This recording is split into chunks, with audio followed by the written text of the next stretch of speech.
Well, good morning. All right, if you were here for Chase's talk last night, I'm not sure I'm going to hit level 6, but I will do my best. What he did for winsomeness, I'm going to do for evangelism. So, we might get there. But it's no secret that the Evangelical Church is really struggling to respond to the cultural moment we find ourselves living through. Our evangelical institutions that flourished during positive world and neutral world, to use Aaron Renn's 3 worlds of evangelism framework, they've almost without exception failed to really address many of our most pressing cultural battles, and even at times found themselves on the wrong side of those battles. Evangelical leaders stubbornly refuse to acknowledge that there has even been a shift, that anything has changed. The world's always been hostile to us. There's nothing different. Just keep being winsome and press on. While other leaders capitulate to cultural pressures and the spirit of the age. This leaves your average evangelical in the pew, adrift in a culture that is growing increasingly hostile to the things of God. And where are the resources helping those Christians? Where are the, like we had, questions last night, where are the resources helping us think through when to speak, when to stay silent? Where are the resources helping parents know how to navigate friendships with their kids when friends are coming out as transgender? Like, how do you walk through that? I'd like to suggest that one of the reasons that the church has, or the evangelical church in particular, has failed to really meet this cultural moment where we're at, and is really floundering at a time when wickedness is running rampant, is that we have made an idol of evangelism. And that's a dangerous thing to say in a group of evangelicals, because evangelicals love evangelism. It is kind of the lens through which we view everything. It's how we measure our success in ministry. It informs every decision we make. It's how we evaluate which activities to be involved with. And it's become such second nature for evangelicals to think through that lens.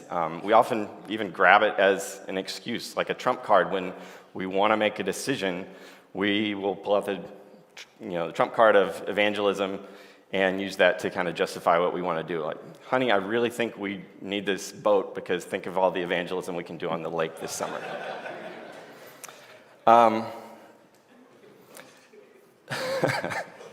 And so, when I say, that we've made an idol of evangelism, I don't just mean that we care about it too much. We are too focused on it. Because there is a trend in the gospel-centered world over the last few years to kind of label everything that we have any passion about or anything that we care about or enthusiastic about as an idol. And I don't want to do that here. Because, a lot of that has been overdone, and I think you can, by over-relying on the idol of whatever, family, marriage, you can kind of steer people toward a kind of Christian Buddhism that is just devoid of any sort of desire or emotions or, things to be enthusiastic about. But I think if we unpack what an idol actually is and look at the definition of evangelism, it'll become clear how evangelism has become an idol. My favorite definition, a lot of people go to Keller for, in his book, Counterfeit Gods, when talking about idols, but I prefer Piper's definition. He says that an idol is anything that we come to rely on for some blessing or help or guidance in the place of wholehearted reliance on the true and living God. So he's basically saying an idol is anything that we look to provide something that only God can provide. And when we apply that to evangelism, we have to ask ourselves, well, how how could evangelism be an idol according to that definition? It's kind of like saying you've made an idol out of obeying God. But if we look at what is evangelism, if you were to ask a random sampling of evangelicals to define it, hopefully there's going to be most evangelicals would acknowledge that it involves sharing the gospel. It's not evangelism if you're not sharing the gospel. But hopefully most evangelicals would get that correct. But you're also going to hear people talk about different strategies, maybe relational evangelism or street corner preaching. A lot of people look at their Sunday morning service as an evangelistic opportunity, inviting people to church so they can hear the gospel. But most definitions are also going to say something about making converts. That, the goal of evangelism, we want to see people come to the Lord. We want to see them make decisions for Christ or follow Jesus, give their life to the Lord. Whatever, however they phrase that, we tend to look at conversions as the goal. That's why we evangelize. But it's important to remember that the work of evangelism is not to make converts. The work of evangelism is to share the gospel. The results are not up to us. Making converts is what God does. He replaces the heart of stone with a heart of flesh. He plucks people out of darkness and into his marvelous light. It is the gospel that is the power of God to salvation. And I think where evangelism becomes an idol is when we look to our work of evangelism to provide something that only God can provide, namely conversions.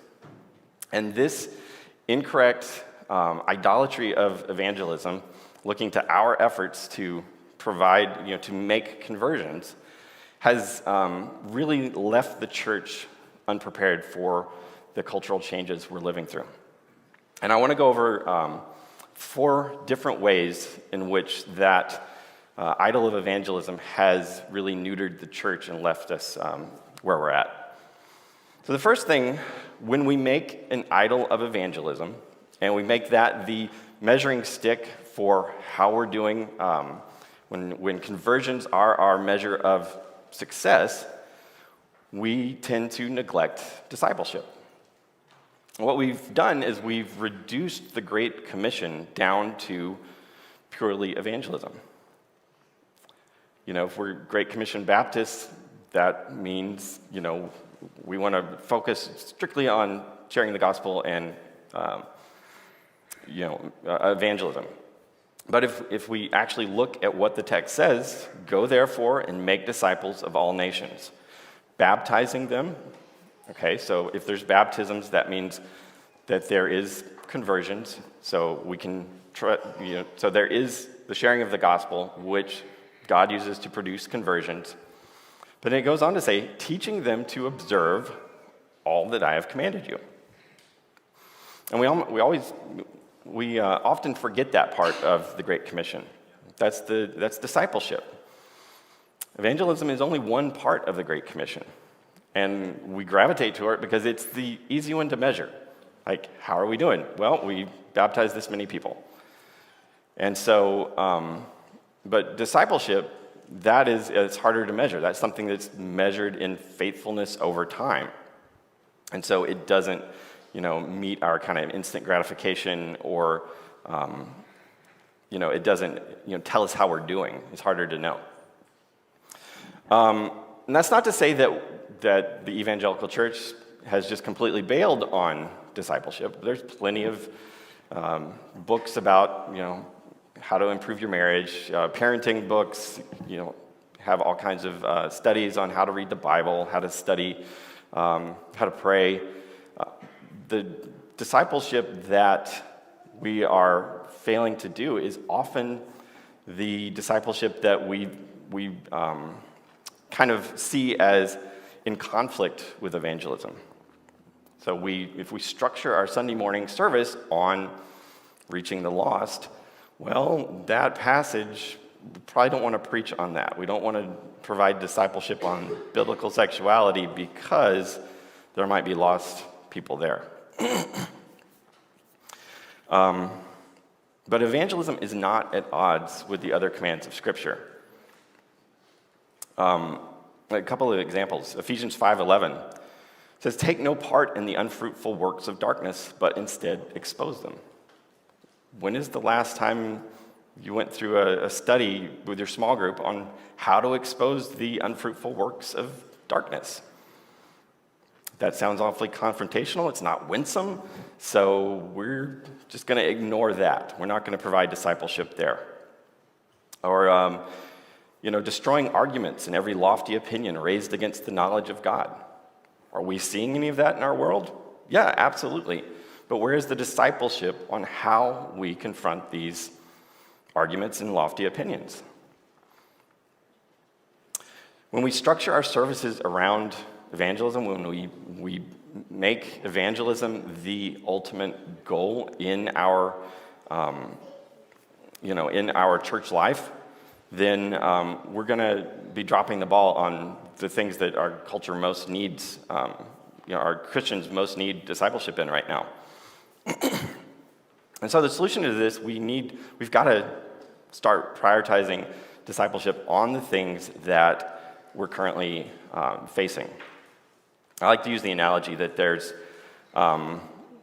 we need to be students of the culture to be able to be discerning, to see where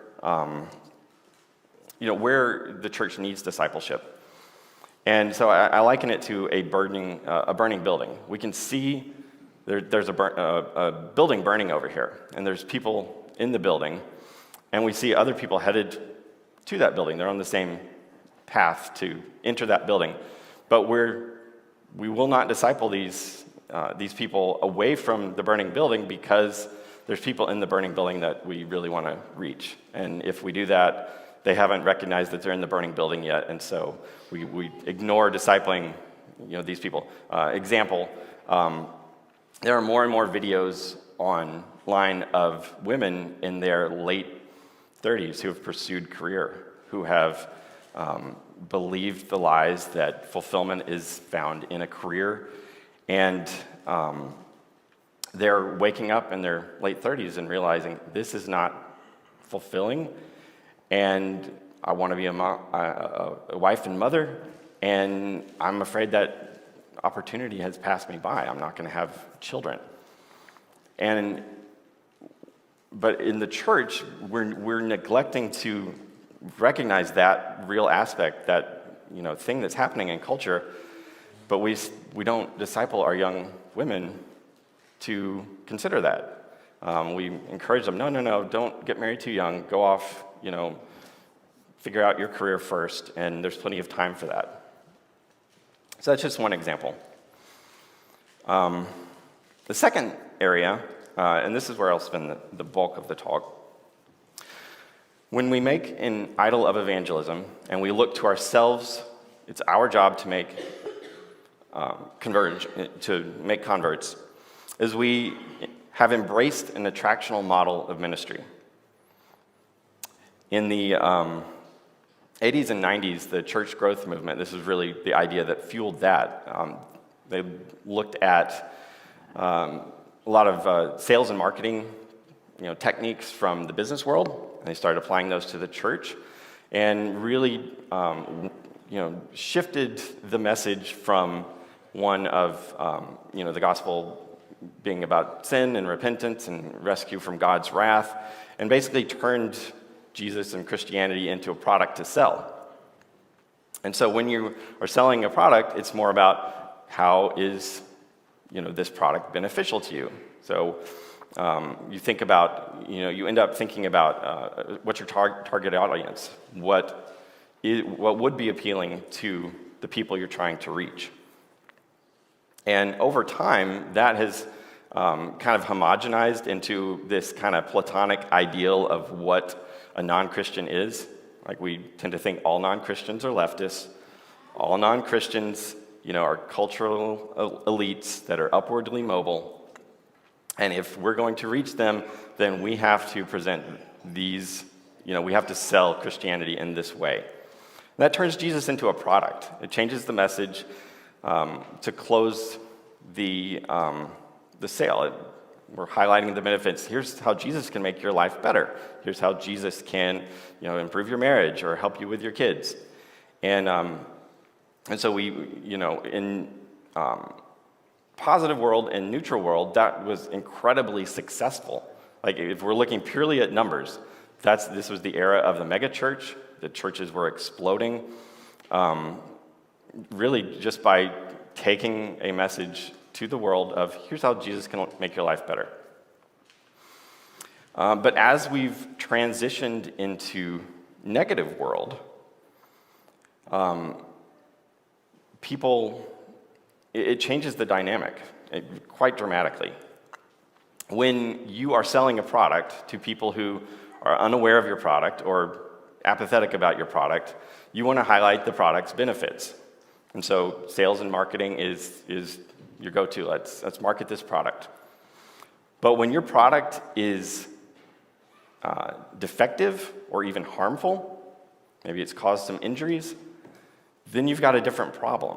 Your problem at that point, you don't call sales and marketing, hey, we need to sell more of these products that people hate. You call public relations. And so as we've shifted into negative world, the church, the Evangelical Church, has had to keep up. It's a completely different dynamic where we have, instead of selling it to people who are apathetic, we have people who hate our product and who don't want, who believe it's harmful. They grew up in purity culture and that damaged them. So now so the church has begun to respond to that, as if the church was a PR firm for God, as if he was a temperamental celebrity who has said some insensitive things in the past, and he used to be really angry and mean, but he's doing this new thing now, and he's all about love, and it causes us to soften the message. So instead of highlighting the benefits of Christianity, where we can still, all of those things are true, this new dynamic we find ourselves in, the only way to appeal to people who hate your product is to make the product less offensive. So we soften the message to minimize offense. David Wells, an author who wrote a lot about the church growth movement, he wrote this back in 2004. He says, "The Evangelical Church for some time has been slowly but inexorably stripping itself of its truth, doctrine, and discipline. In that process, it is stripping itself of the very things which would make it distinctive in this culture. Those things that would give it a place from which to speak, and those things that would give it something to proclaim. So while the cultural drift is one that is opening up a chasm between itself and Christian faith, Christians, by their techniques for growth and their compromises with the spirit of the age, are in effect trying to close that chasm in order to be successful.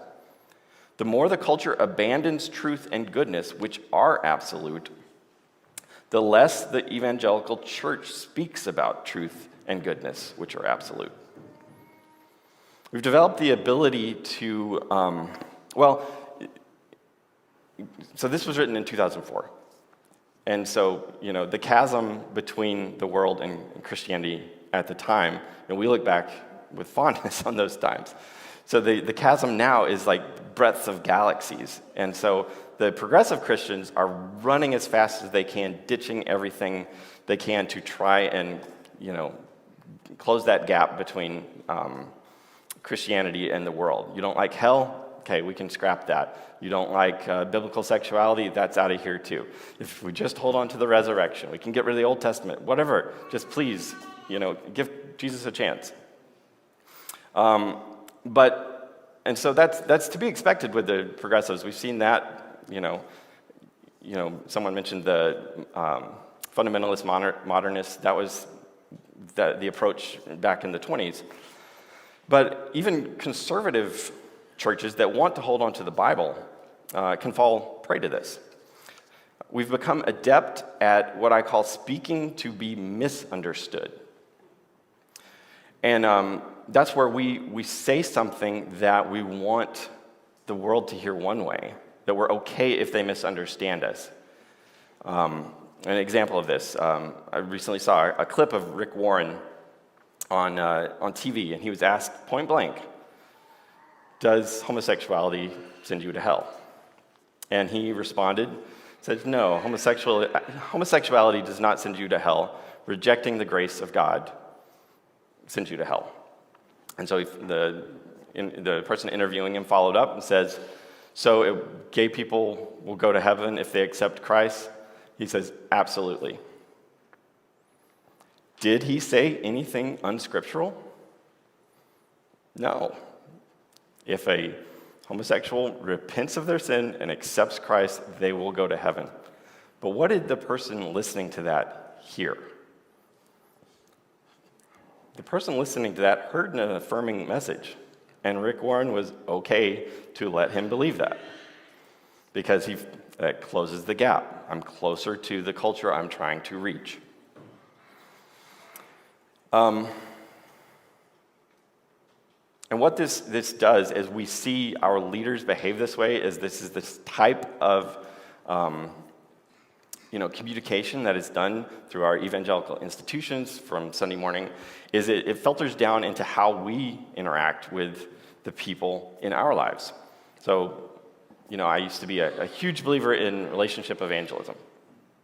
And what I found was that, I'm trying to build these relationships, but I don't want to offend anybody. So I kind of smile and nod when something comes up, or if something comes up I disagree with, I try and change the subject. Anything to avoid letting my real beliefs, be communicated. Because that's what I saw modeled from the stage of our churches and, in the pages of our evangelical literature. But this turns us into chameleons. And so if the goal of relational evangelism is to build relationships with the hope that one day there will be gospel opportunities when life hits the fan and they turn to you, give me a reason for the hope that's in you. If we haven't, if we're not revealing who we are, we're not building real relationships. We have relationships an inch deep that no one is going to turn to us because they don't know who we are. And this fuels something that has really contributed, and I think this more than anything else, this is what the Evangelical Church has done that has contributed to where we're at right now in culture. In the 1970s, a sociologist came up with a theory called the spiral of silence. The spiral of silence basically says that as humans, we fear social isolation. We don't want to be weird. And so we're constantly looking for cues in our interactions to see what type of beliefs, opinions, behavior produce social isolation. And so when we see those things, we tend to become quiet.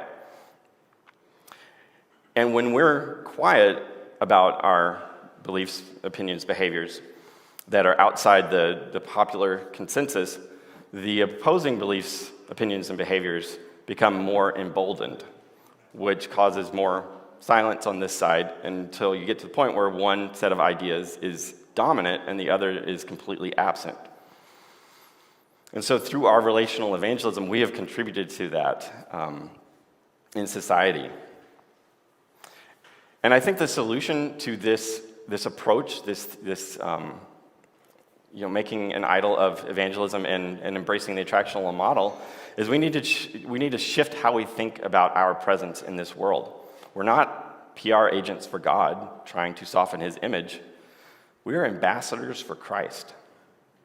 Ambassadors are sent to foreign countries with a special assignment as representatives of the sovereign who sent them. It's not our job to an ambassador doesn't go into another country with his kind of own agenda to make the king look good. An ambassador goes in with, this is what the king says, this is what the king's agenda is, this is what the king wants. Paul talks about it twice in the New Testament. In 2 Corinthians 5:20, he says, "Therefore we are ambassadors for Christ, God making his appeal through us. We implore you on behalf of Christ, be reconciled to God." That's the message. God making his appeal through us, not us, plussing his message. But he talks about it a second time that isn't as often quoted. He writes to the Ephesians from prison in Rome. He says, "Pray also for me, that words may be given to me in opening my mouth boldly to proclaim the mystery of the gospel, for which I am an ambassador in chains, that I may declare it boldly as I ought to speak." That's what the world needs right now. They need ambassadors for Christ that are prepared to represent the King, even if it means they put us in chains. And we need that boldness that Paul was asking the Ephesians to pray for. Jesus said, "Woe to you when all people speak well of you, for so their fathers did to the false prophets." We are not going to change the world's opinion of Jesus. We are not going to make it palatable to people who are perishing. In Corinthians it says that the cross of Christ is folly to those who are perishing. You're not going to PR that and massage that into something that is suddenly attractive unless God is doing a work in their hearts. So we need to, let's deliver that message and leave the results to God. We need to speak to be understood. Going back to the Rick Warren example, there is no excuse. If someone asked you what the Bible says about something or what you believe about something, there is no excuse for you to leave that interaction. Leave them with any ambiguity about that. Let's speak to be understood. I think Michael's going to be speaking about how language is used. We need to be aware of that and be aware of how our listeners hear what we're saying and make sure that they have an understanding. We will need to be faithful in those things. And then in our personal interactions, we need to let our yes be yes and our no be no. When we're building relationships with people, we need to resist that spiral of silence. We need to be, Bible talks about it as the fear of man. Like, we don't need to give in to the fear of man. It may be that God is using you to, build relationships that are going to be based, when we have that in mind of this is what the non-Christian is, we can tailor our message to what they have. But you don't know what people think, because other people, non-Christians, get caught into the spiral of silence as well. So it may be that if you're brave enough to say, actually, I have a different opinion about that, they may respond with, "You too? Oh, I thought I was the only one." And that is what C.S. Lewis said, that's the moment of friendship is built. But it may be that they find your views abhorrent and don't want that relationship. But we can't let that fear of pushing people away trap us in this place where we're staying on the surface, because those aren't real relationships that people are actually going to ask about the hope that's in you.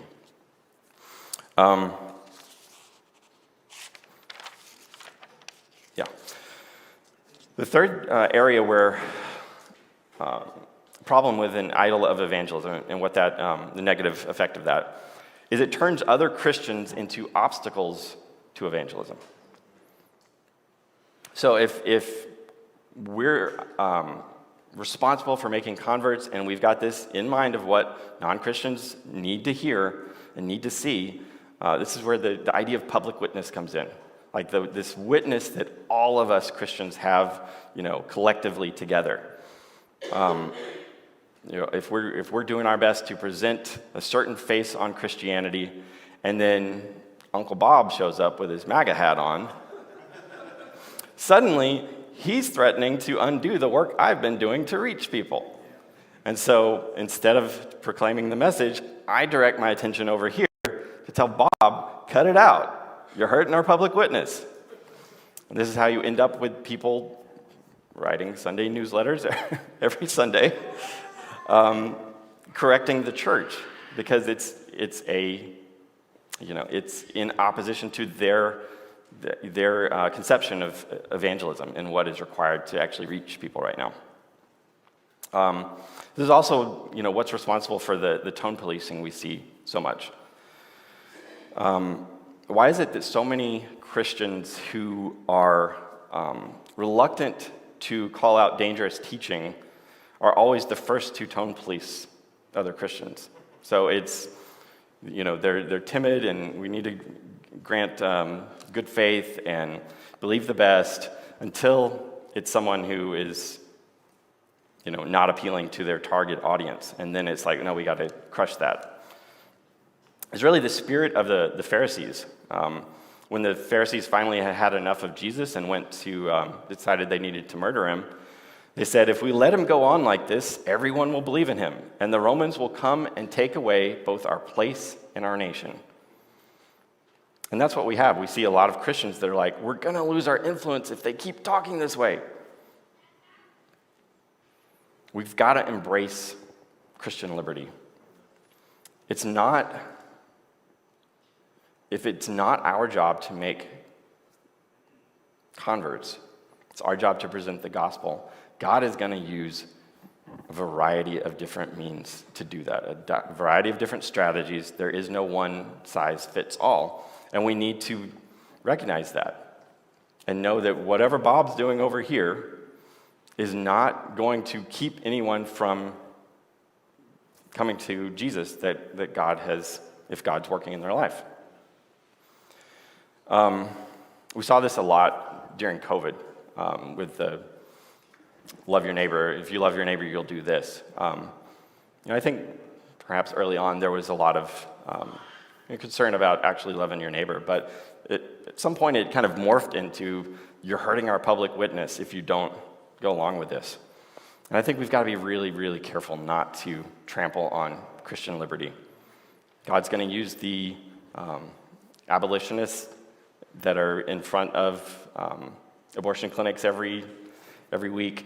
And I've gotten to know some over the past couple of years, and just the stories I'm hearing, that's not the approach I would naturally take. I don't think I would be gifted in that scenario as confrontational as that is, but God is using it, and God is going to use the winsome guy over here. God's going to use Uncle Bob. We just need to let God do what he's going to do and focus on the people that are in our sphere of influence and stop policing everyone else.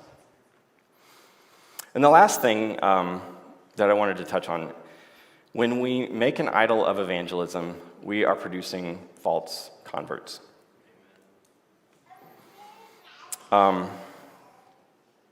J.I. Packer wrote in Evangelism and the Sovereignty of God, he says, Jesus did not desire to make disciples under false pretenses. He had no interest in gathering vast crowds of professed adherents who would melt away as soon as they found out what following him actually demanded.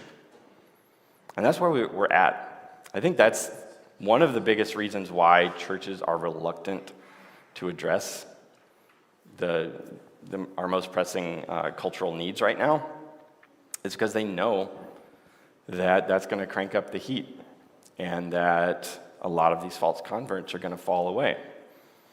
And that has very real consequences on your staff that you're trying to keep employed.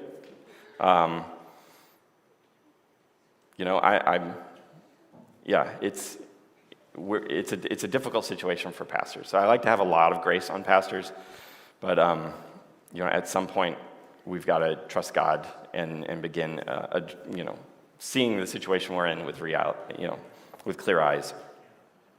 My friend James Wood gave a talk last year at the Negative World Conference called Sheep, Fools, and Wolves. And I think he actually turned it into an American Reformer piece as well. But in that, he says that we have 3 types of people in our church, and we need to start recognizing that. We have the sheep who are starving. They want to be fed. They're in woke workplaces. They are, seeing the stuff that's being taught at schools and unsure what to do about it. They're starving. They need discipleship. They need guidance. Then you have fools who may or may not be Christian. They may be baby Christians, or they may be people who are open to the gospel, just haven't actually been converted yet. And they are being led astray by the ideology of the world. It sounds good to them because they're not being corrected and discipled on Sunday morning. And then the third group of people we have in our church are the wolves that have come in pushing an agenda and are trying to devour the sheep and the fools. And we need to be unapologetic in running them off. We need to guard the flock. And yeah, there's more I could say there, but I would just direct you to James Wood's talk last year on that. It's really helpful. But lest I do not want anyone to hear me saying we shouldn't be concerned about evangelism. That is not at all what I'm saying. We've got to think about it correctly, though. It's not about making converts, it's about sharing a message. And we have an incredible opportunity in front of us. Like Chase was saying last night, there's an openness to the gospel in places that don't fit that paradigm, that picture of what a non-Christian is. I was listening or watched a YouTube video about a year ago with 2 ladies who used to be woke activists. And they both kind of saw through a lot of the crazy that was happening and became red-pilled and became Trump supporters. And they, in that process of kind of rethinking where a lot of beliefs that they had previously had, they eventually got around to Christianity and had recently become Christians. And so in this YouTube talk, they're talking about what they're learning from the Bible, and they're just giddy about all the things they're learning. And one of them was like a Twitch gamer girl or something who was known for like her goth appearance and dark. She's like, I don't dress that way anymore. I don't want to be associated with darkness. Like there's a light in my life now. And that's, if we're so focused on this is what a non-Christian is, this is what the non-Christians need to hear, we're going to miss the opportunities around us and the openness to a gospel that is in unexpected places. I'm going to close with another quote from J.I. Packer. He says, "You have no reason to be ashamed of your message or half-hearted and apologetic in delivering it.